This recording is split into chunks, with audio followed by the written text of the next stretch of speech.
Hello and welcome to K-Vlog number 6. This vlog only starts out in Klagenfurt, but really it's a vlog about Vienna, because we do take one of those trains to go to Vienna to figure out if it's a city suitable to live in and cycle in. I like trains and bikes. Good for the environment, good for me. So, gonna take my bike to Vienna and we're gonna see if I like Austria's capital. Train incoming! That means mask on for the next 3 hours. Well, must admit, it does get quite warm under those masks. But well, I'm not here to judge COVID protection mechanisms. I'm here to judge the city on how well their cycling paths are.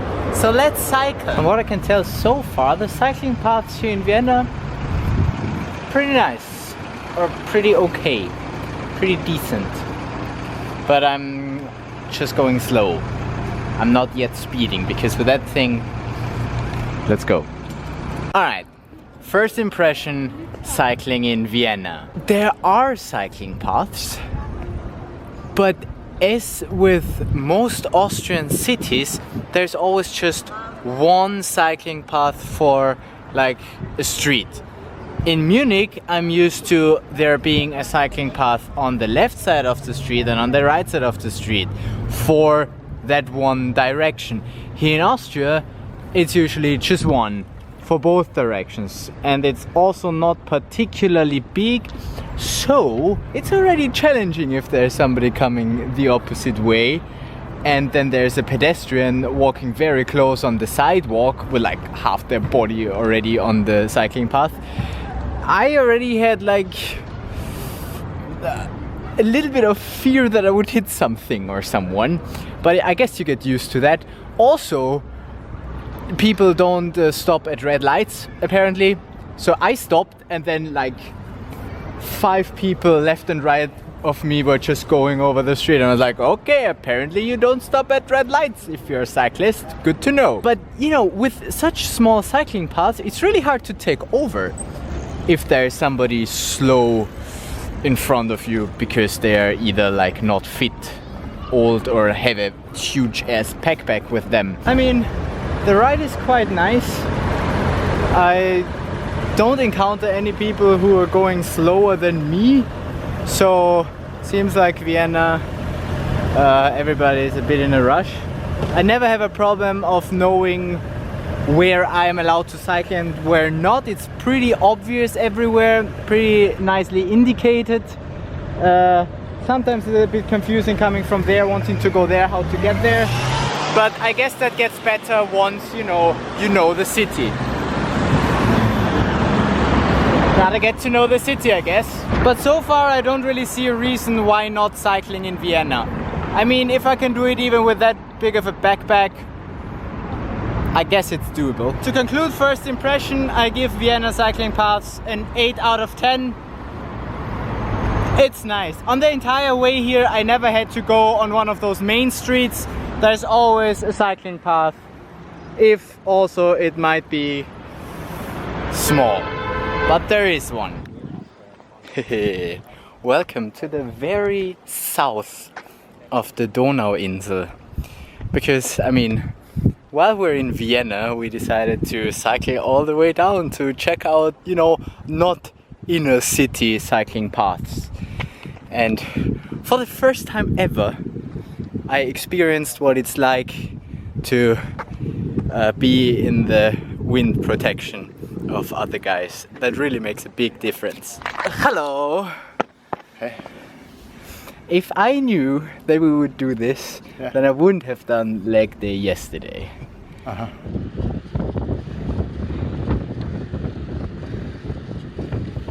Alright, 2 more thoughts about Vienna. First of all, the air is pretty good. Like, not just here, also in the city that has a lot more traffic than Graz, the air is a lot better than in Graz. So I never thought, air here is not good, because wind. no mountains. And speaking of mountains, sunsets are something that you can see here, because can't do that in Carinthia or Graz because mountains. So yeah, so far I like Vienna. It's not like it's just city and concrete. All of the Donauinsel is pretty green, pretty cool. So yeah, I enjoy it so far. Good morning! Another day, another adventure. Well, quite a few more people here on the hottest day of the year. Cycling is slower when you have a bunch of people in front of you. Alright, so the water is actually quite nice, better than I expected. Still, the Danube does not quite compare to Lake Wörthersee. But if you have nothing else, then it's nice. Along the way there are quite a lot of people left and right and on the cycling path, so it's not always possible to keep the baby elephant distance. But I guess I'm doing well in avoiding too many people. And look what I found! Wakeboarding! Yeah, and the Donau really doesn't compare to the Mur. It's just a completely different color. And here you can see or hear that Vienna is a lot windier.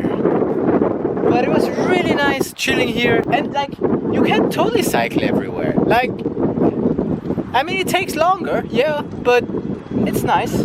You just shouldn't be in a rush, because the short cycling paths, if there is somebody slow in front of you, it's annoying because you can't take over. And also on like pedestrian slash cycling paths, there are always those annoying pedestrians or people who just stand there in the middle of the cycling path.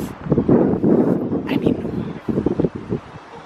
who would do that? Hello and welcome to another day here in Vienna. Today we're gonna play the game of Follow Your Nose, which is basically I just cycle wherever my nose leads, and my nose usually leads where I'm looking, and I usually look where it's interesting. So at the moment I kind of want to check out this cycling path down there, because that seems like a speed route. Right, so along the river the cycling paths are pretty good paths.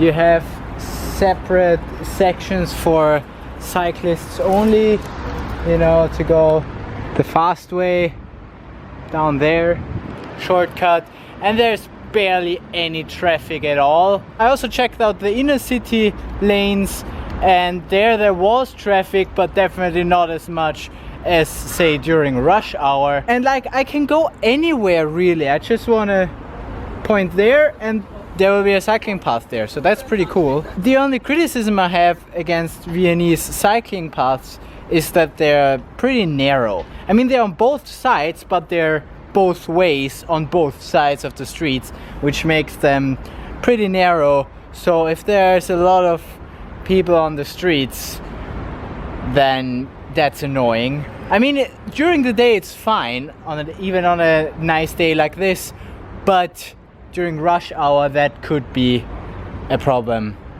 But hey, I'm not a rush hour kind of guy anyway, so whatever.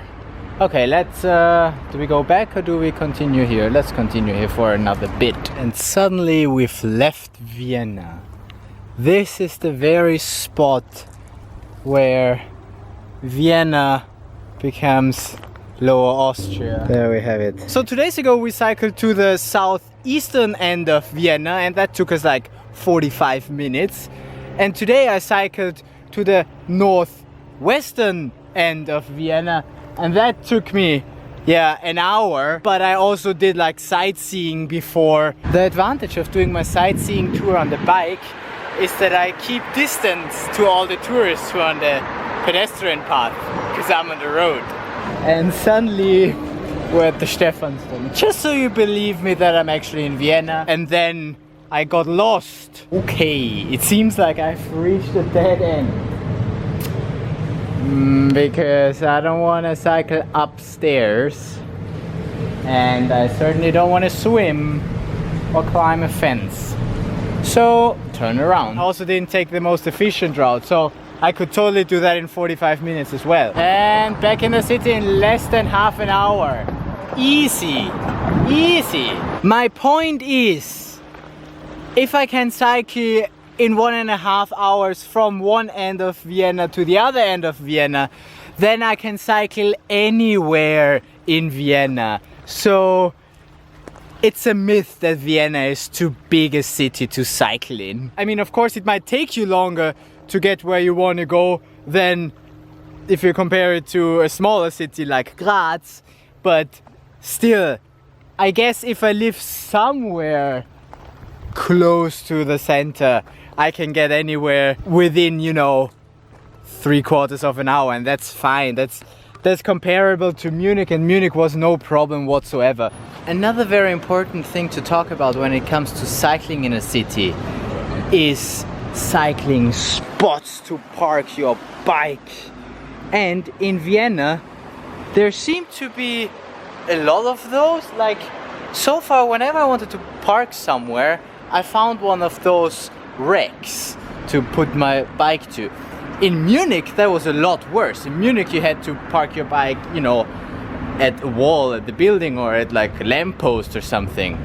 But here in Vienna they have, such as in Graz, they also have just some iron thingies where you can park your bike.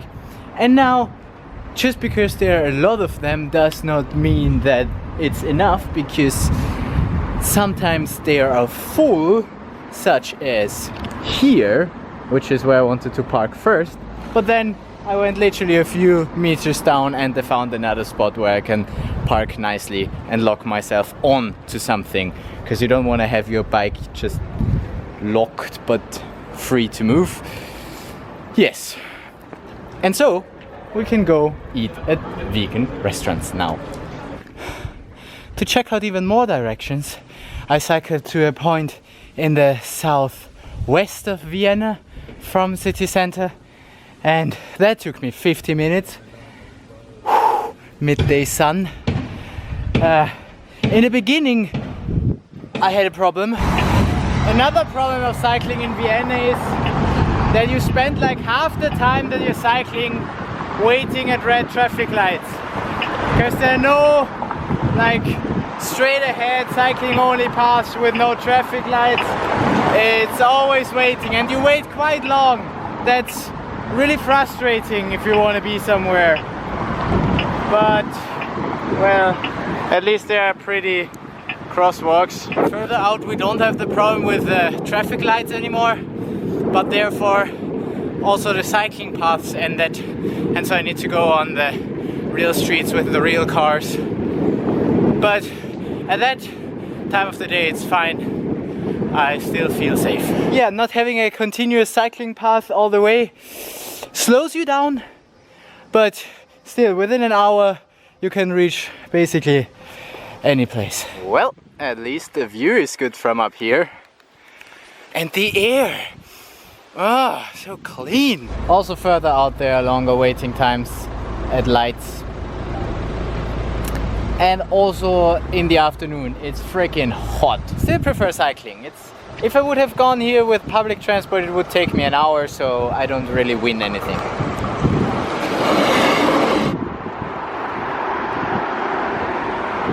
And I'm off to the next event somewhere in the north of Vienna. So another hour of cycling. I mean, the cycling paths I'm on now are great. As soon as you reach the Donau Canal, it's great. You can go non-stop cycling path. Some instances were with traffic where I'm like, whoa, that was close. But still, because some of the cycling paths are on the streets, and that's dangerous. But still good. Must admit, I do feel it in my legs now. Slowly getting exhausting. But I'm also operating on just 3 hours of sleep tonight, so yeah. But yeah, this cycling path is pretty sweet and has a pretty nice view. Look at that. So, yep. and also on the Donauinsel, great to cycle, but I don't want to go down there. I need to go all the way to the north, to Floridsdorf. Point is, you can go to any place in Vienna by bike, no problem. Alright, so today I was 3 hours on my bike cycling 45 kilometers. And all of that just to go to 2 events. But yeah, if you enjoy cycling and if you're fit like me, then you can totally cycle in Vienna. Also in the evening heat, it was a bit hot, but I enjoy cycling. It's really nice and yeah, I can't complain. Yeah, so cycling wise, Vienna, I stay with the 8 out of 10, would recommend. It's definitely a good city to cycle in. Really the only criticism I have is some of the cycling paths are just very narrow. I mean, some cycling paths are really freaking narrow and they go both ways. I mean, there are bigger cycling paths such as this one here at Prater, but I would say those are the exception. Because this is just cycling and running and just for people. Nice and straight, and you can definitely speed here. But you know, this is parallel to the Donau, and at the Donau there is also good cycling paths. So this direction is not the problem. The problem is into the city. There are some pathways in Vienna that are really good. For instance, around the inner city at the ring, maybe? Is that what it's called?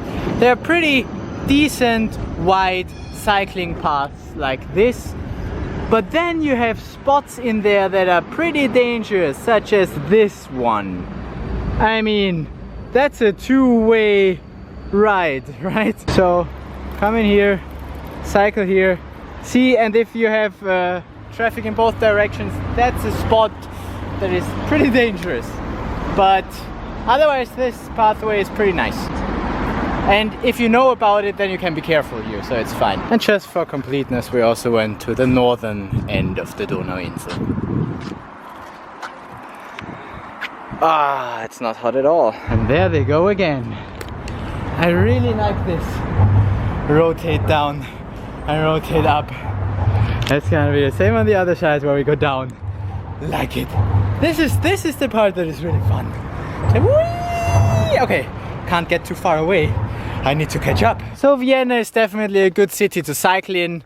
That's my conclusion. There's so many reasons why cycling is better than public transport. I mean, I've been in Vienna several times, right? And I always went with public transport and I always just saw the area around the thing that I was doing, right? So I've been to places in Vienna, but I never knew how they connect. Now when cycling, I'm always like, ooh, and I know this place, that's where that is in, you know, relation to anything else. One of the downsides is that you get more wet when it rains, but am I made of sugar? Hell no! Alright, so apparently cycling at night, even though there's less traffic, also has its problems. One being that just stuff blocks the way. It's my cycling path! Seriously, that's the 3rd time this happens. What? What? Alright. Well, let's go here then. Yeah, cycling definitely possible, but now we need to have a conversation about all the other aspects of Vienna. And you know, people seem nice. I mean, okay, this is Lower Austria already. Bye bye, Vienna.